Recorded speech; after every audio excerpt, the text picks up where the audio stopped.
Now hear the word of the Lord from the book of Exodus, Exodus 31:12-17. The Lord said to Moses, "You yourself are to speak to the Israelites. You shall surely keep my Sabbaths, for this is a sign between me and you throughout your generations, given in order that you may know that I, the Lord, sanctify you.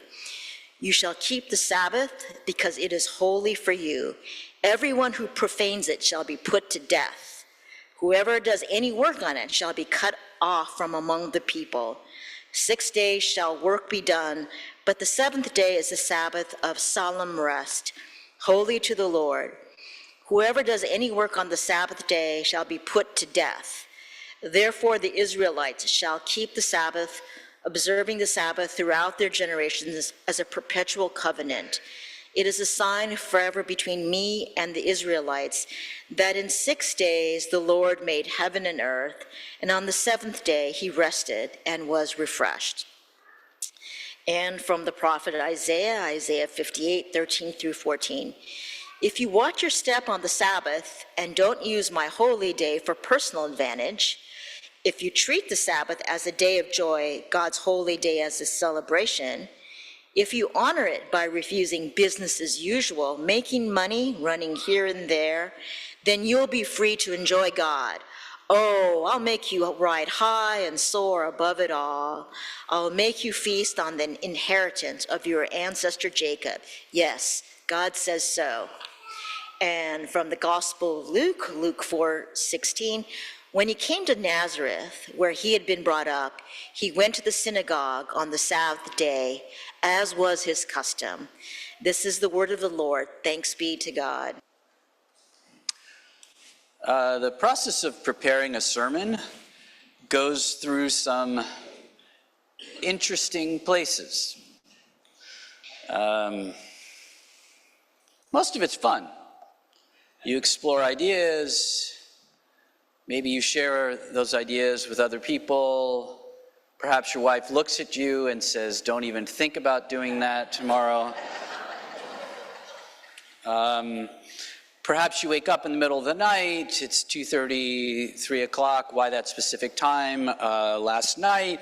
But you have thoughts about your sermon. But ultimately you make the lonely journey to the pulpit, and you look around at the congregation, scanning the room, saying, "Who will take my place?" Everyone suddenly looks down or realizes their shoes are untied. Anyway, one such idea that I considered, I was reminded of Mike Myers in the movie So I Married an Axe Murderer. Any fans of said movie? Or Mike Myers in that movie?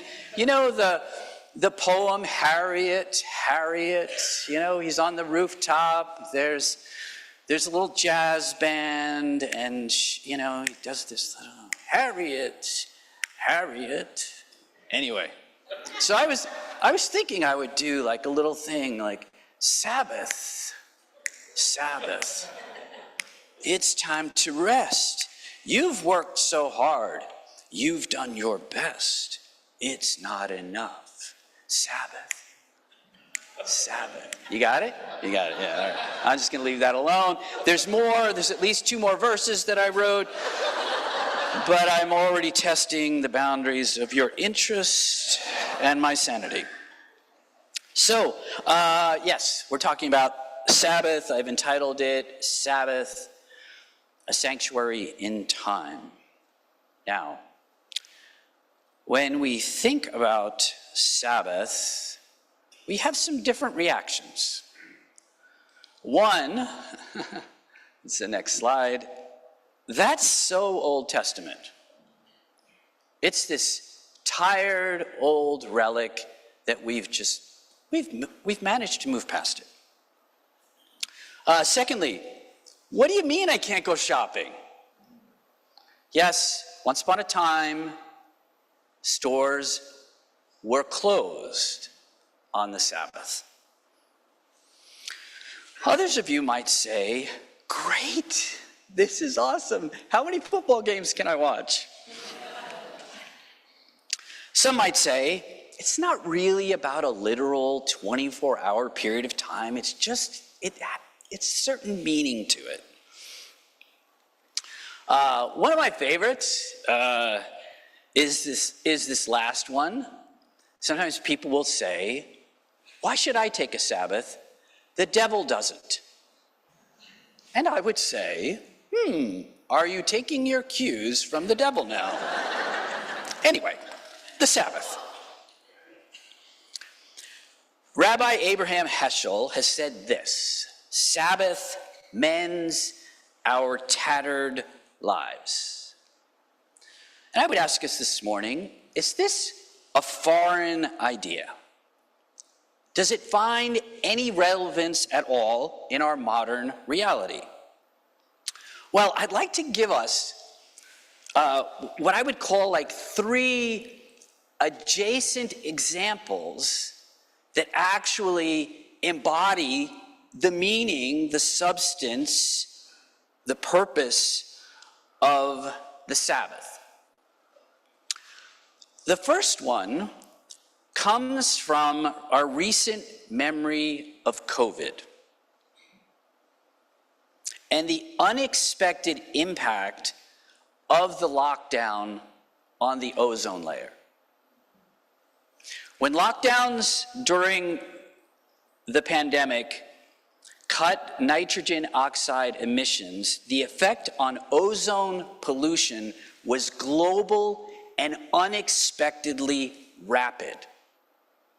From March until June, emissions decreased 15% globally, with local reductions as much as 50%. This is according to NASA. Global ozone levels dropped to a level that policymakers said would take 15 years by conventional means such as regulations. The earth healed. My second example comes from the world of exercise. Some of us exercise, some of us wish we exercised more, but there's something interesting as it has to do with exercise, and it's the idea of recovery. Recovery is crucial because it enables our bodies to repair. Let me share a few things about recovery that have these interesting parallels to Sabbath. I've mentioned one already: muscle repair. Are there ways in which we need to repair? Injury prevention. Insufficient recovery leads to overtraining. That's interesting. Which significantly increases the risk of injuries. Does overworking lead to increased health risks? Yes. And we could talk about proper nutrition and quality of sleep, but these are just a couple of elements that have to do with recovery. And I would suggest that the Sabbath is about recovery. Okay, my third example comes from the recently celebrated Unplug Day, which was March 7th at sunset till March 8th at sunset. And it encourages people to take a break from their devices and focus on real-life experiences, strengthening relationships, and boosting mental health. I don't have my device with me, but many studies will tell you that these little devices that we have in our hands all the time and the things we feel like we need to connect with impact our mental health. So perhaps if we decided to put down our devices for periods of time, that would help our mental health. And I would say that underlying Sabbath, I know you're all captivated at this moment, is this idea of recovering, of repairing not only ourselves, but all of creation. Because the premise behind Sabbath is not only that we rest, but that all of creation rests. And the rippling impact of us ceasing, slowing down, disengaging with things ultimately leads to the healing of creation. Now, why is the notion of Sabbath difficult for us? Well, we're people who are governed by being responsible and productive. Our activity, and specifically our productivity, can suddenly become tied to our sense of identity.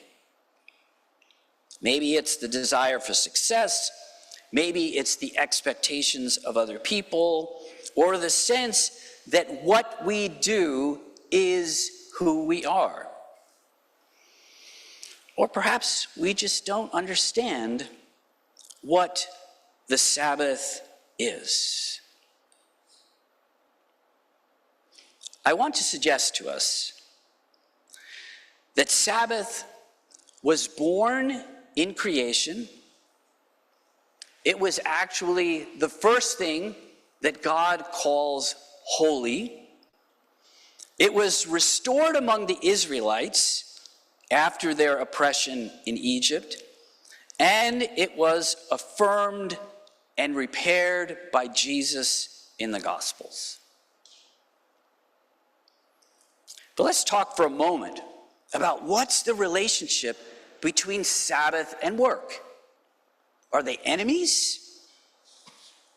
You see, Sabbath is not at odds with our working, with our vocation, with our sense of calling, but it is a reorienting, a right ordering of, a recalibrating of it, because the values that hold them in healthy tension are not always present in our culture.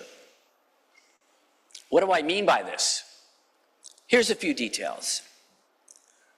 Someone is always willing to work longer hours than you. Someone is willing to ruin relationships over working more hours than you. And there are those who are willing to step on, to step over other people in order to get what they want. And there are those in positions of authority who will demand of us what is unhealthy for us to give. They are more concerned with your productivity than your flourishing.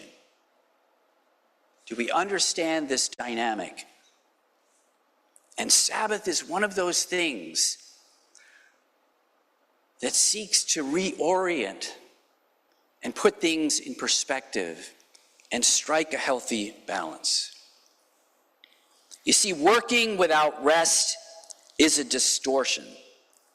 This is not only true of human beings, but creation itself.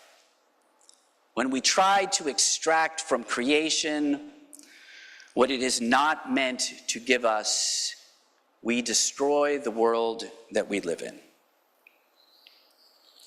Rabbi Abraham Heschel argues that our labor is a craft, but perfect rest is an art.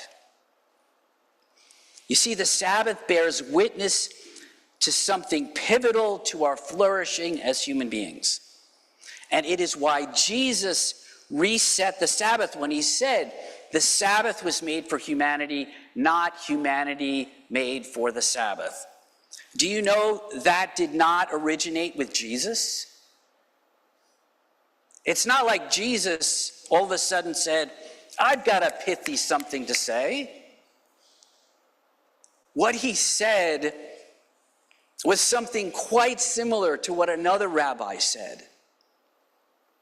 It wasn't original in Jesus, but it was being restored in Jesus. A few things about Sabbath. Sabbath, as I mentioned earlier, was the first thing that was given the designation of holy. In Genesis, when the Sabbath was established by God on the seventh day, God called it holy.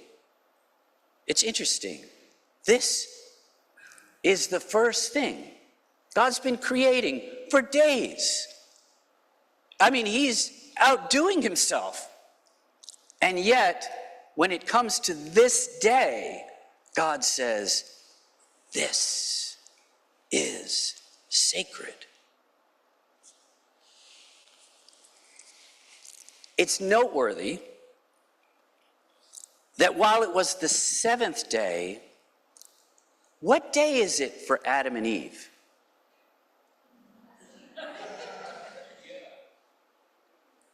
It's actually their first full day. I want to put something else at you, and that is, if you're reading the creation story,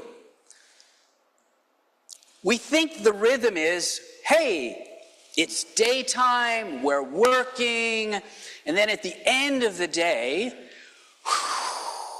we eat, we reconnect, we sleep, and then we do it all over again. As if the evening and the resting was just to kind of catch our breath and do it all over again. But in creation, it's actually, read it, open Genesis. The way God says it, it was evening, and it was morning, and it was the first day. In case you didn't get it, it was evening and morning, and it was the second day. Say it with me. It was evening and morning. It was the third day. This went on for 6 days. Where did it begin?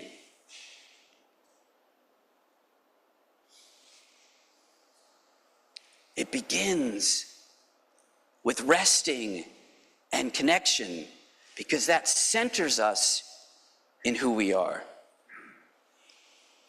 So I imagine, because I like to imagine things, that it's the sixth day, Adam and Eve are brand new.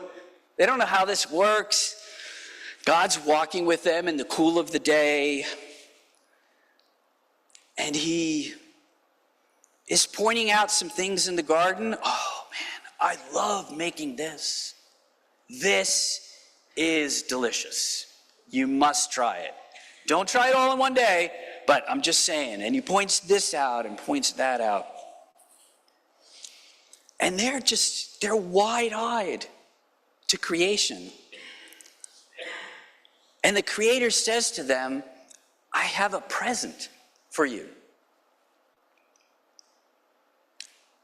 And the interesting thing is, like, we talk about recycling, and we talk about renewal, and we talk about recovery. God says to them, this present that I'm giving to you is renewable. Every 7 days, I give it to you. Every 7 days, it's my gift to you. Over and over again. And it is this expression of my covenant to you.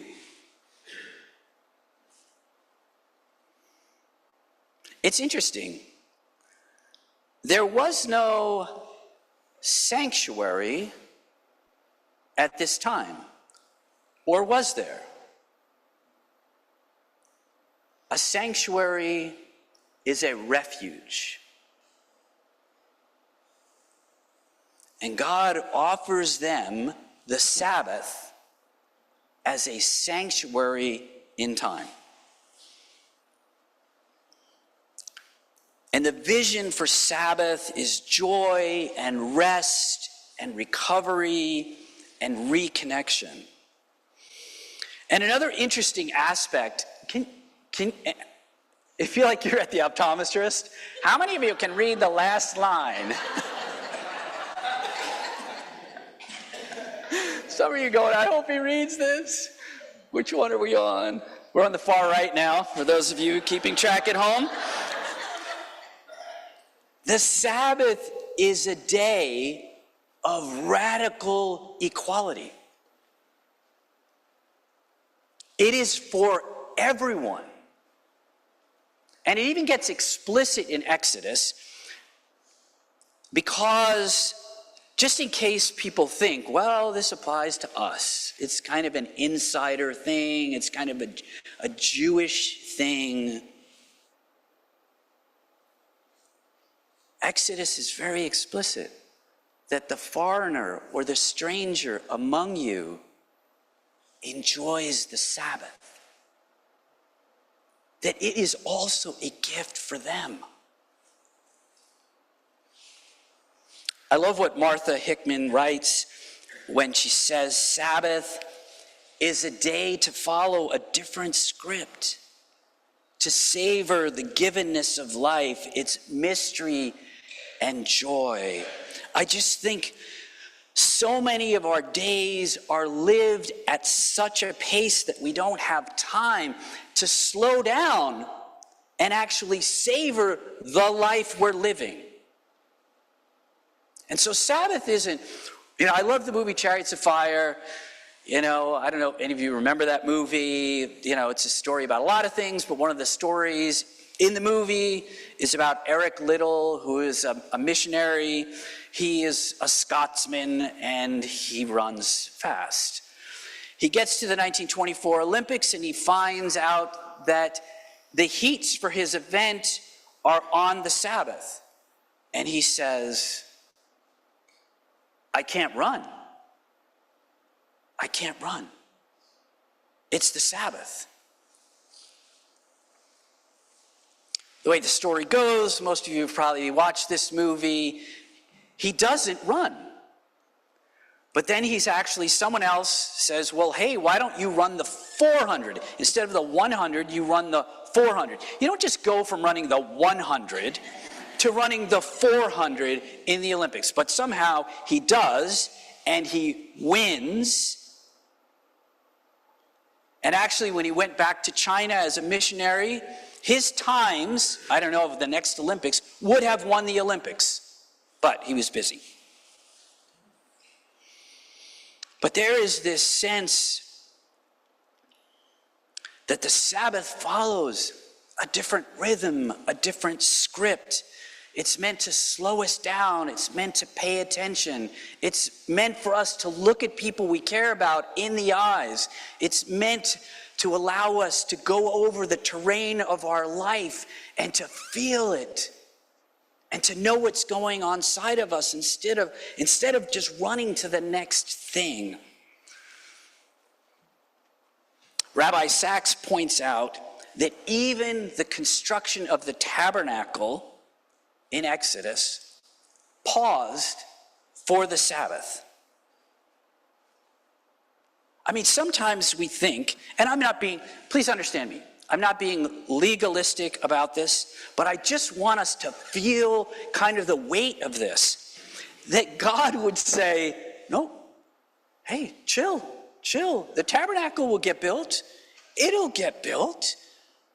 Sometimes we think, the work I'm doing is so important, it is so groundbreaking, it is so vital to the human experience that I cannot cease. I don't know.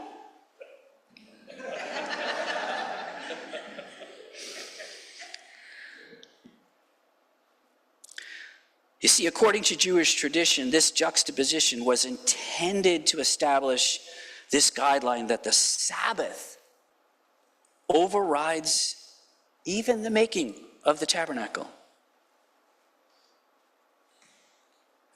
It brings rest from the holiest of labors. Now, just hold that thought for a second. I want to talk for a moment. Robert, be warned, we might race through a couple of slides. So, in the Ten Commandments, the Sabbath is like this hinge. It's like this bridge between the first few commandments, which are about our relationship with God, our covenant to God, our deep connection with God, which grounds us in our sense of who we are, our sense of identity. And then the other commandments point us to our neighbor, who we enjoy the Sabbath with.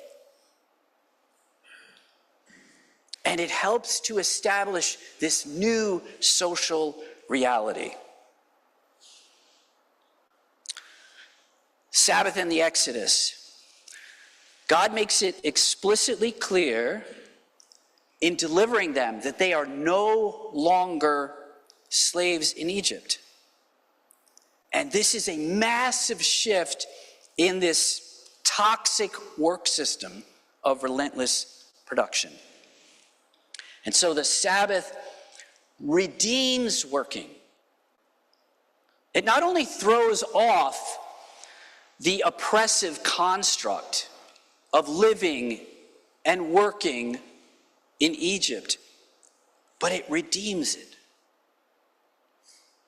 It reestablishes it as a place of vocation and calling and flourishing. And so God doesn't oppress humanity. God is not a workaholic. God is not trying to extract from us every last drop that we can give, because we'll have eternity to rest. I hear people talking about, I'm never going to retire, because I'll have eternity to rest. You might get there sooner than you think. And God's going to be like, why are you here so soon? Oh, that's right, that little thing called the Sabbath. Sorry, I feel like I have to say something because Marilyn was very kind to read the text from Exodus, and I don't have all the answers, but it says if you profane the Sabbath, we kill you. If you work on the Sabbath, we're going to kill you. I'd like to add another command. If you work on the Sabbath, it's going to kill you. Anyway, all right. I just want to say one more thing. My friend Walter Brueggemann, he's not really my friend, but I'd like him to be my friend. He doesn't return my calls. Anyway, he says something very interesting as it relates to consumerism and our identity. And I find this really interesting. He says that advertising is the liturgy of consumerism. And I want us to hear this, though, because, we love the commercials, the Super Bowl. We watch the Super Bowl for the commercials. That's the truth, especially this last year. That's all we were interested in. Hopefully it'll be different this year. Thank God juice is back. Whew. I was living on the edge there for a moment. Anyway, Sabbath narrates a different story. Consumerism narrates its own story. That the good life is defined as having more. It's about having specific things. It's about saying, you would look good in this. You must have it. And it tells us, it goes so far to tell us that this thing that we're advertising defines you. It is your image. Wait a second. I've heard this word image one other place. Just one other place. Wait. We're made in the image of God. What are they peddling? We're made in the image of God. And so Sabbath is this reminder. You were made in the image of God. You were made in the image of God. Okay, here we go. Good news. There's good news. What does Sabbath offer us? One, I think we're on another slide. Maybe 2 slides. Another slide. Another slide. Woo! Thank you so much. I know I'm not easy to follow. What Sabbath offers us, a few things here. The gift of contemplation, of being able to slow down and savor our life. Have you ever had a conversation with somebody and you weren't fully present? And they said something that was significant to you, it was meaningful to you, and it's only later, because God made us with memories, and we're replaying it, we're going, oh my goodness, I didn't hear it. This happened, this was said, this person was vulnerable with me, and I was somewhere else. Why? Because we carry so much in our bodies, in our minds, in our emotions, and we miss things. And Sabbath says, savor it. We don't need more. We need more of what we already have. It gives us an opportunity to savor the work of the week. It gathers up the gift of relationships.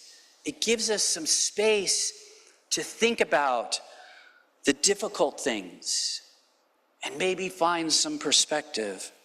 Sabbath offers us to let go, to relinquish control. We're kind of white knuckling, and God's like, open your hand, open your hand. It's okay. Nothing will break if you open your hand. Just open your hand. God says at the end of the 6th day, the things that you're carrying, hand them to me. Give them to me. Trust me with those things that are important to you. I think Sabbath also can be a place for us to let go of resentment and competition and worry and probably some other things. And then lastly, and this I've borrowed from my Jewish friends, enjoy food, drink, laughter, and making love with your spouse. And at this point, thank you to those who have just rejoined the sermon.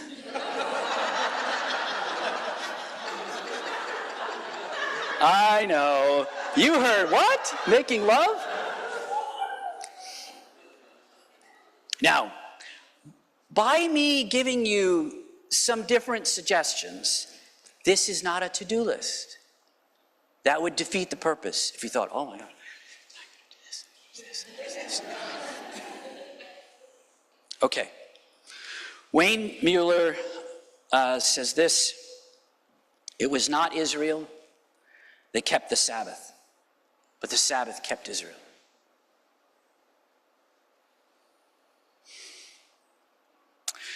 We mentioned earlier that the construction of the tabernacle ceased for Sabbath. We're in the middle of Lent, and for many years I didn't know this, and I think I've shared this once before with all of you. I was doing the math. I'm like, oh, 40 days is so long. Oh my gosh. I'm giving up whatever it is for 40 days. That's a long, long time. And then I realized that Lent pauses for the Sabbath, because the Sabbath is a feast day. And we never interrupt that rhythm. Now, some of you who've given up something for Lent, you're going, woohoo! Okay, maybe not enough of you are enthusiastic. But the idea is that this day is unlike any other. Always. Okay, some of you are not yet convinced. Okay, I've saved this example for this very moment. To the skeptics, the Sabbath skeptics, you know who you are.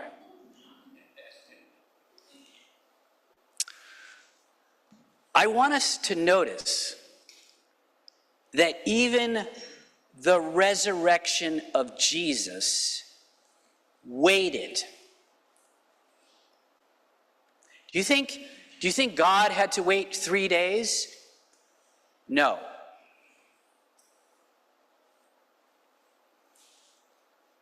Holy Saturday was the Sabbath, and God rested. Do you know what Holy Saturday is called in some circles? The Great Sabbath. It is the penultimate Sabbath. Jesus rested.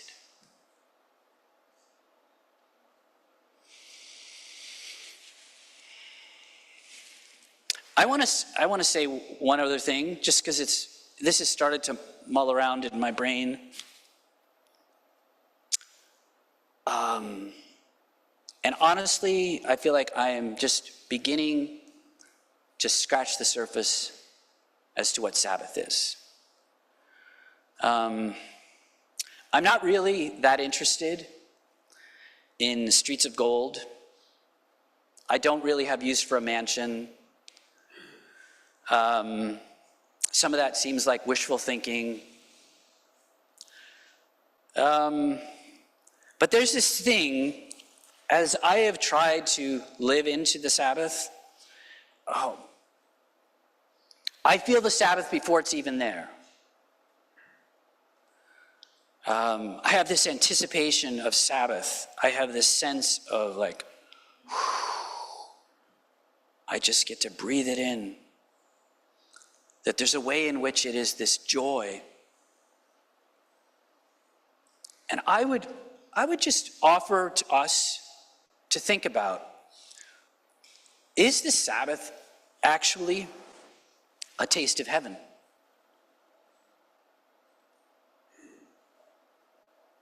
I think it is. But we'll think about that. Okay, a few takeaways. We're landing the plane. We are landing the plane. A few takeaways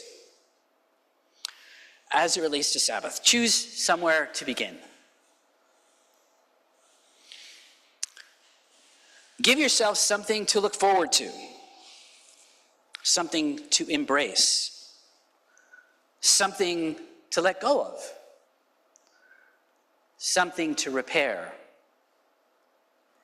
something to savor, others to be with, and a blessing to give.